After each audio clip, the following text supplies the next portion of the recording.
Most of us have heard that the Transfiguration was a moment where the disciples were drowsy, and Peter blurted out a random idea.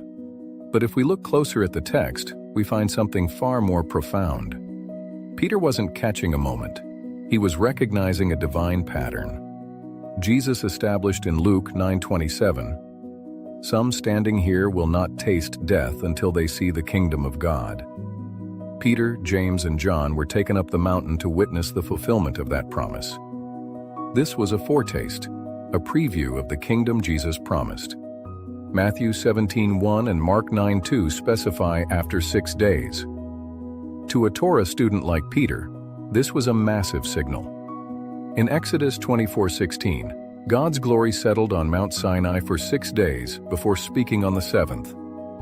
When the glory appeared on schedule, the scene strongly echoed the Sinai pattern Peter knew from Torah. Malachi 4:5 promised Elijah would return before the great day of the Lord. Luke 9:32 says that when the disciples were fully awake, they saw the glory. Peter sees Moses and Elijah standing there in person. Elijah's appearance echoed Malachi's promise.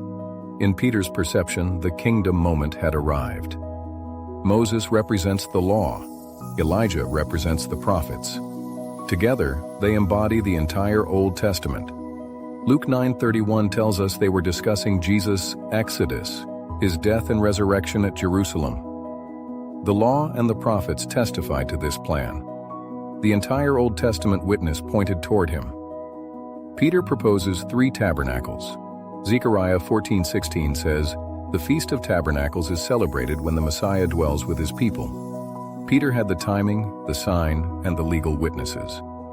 Peter's proposal likely reflects the imagery of the Feast of Tabernacles, a desire to remain in the kingdom's manifested glory. A cloud overshadows them. The Father says, "This is my Son, my chosen one. Listen to him." Moses and Elijah disappear.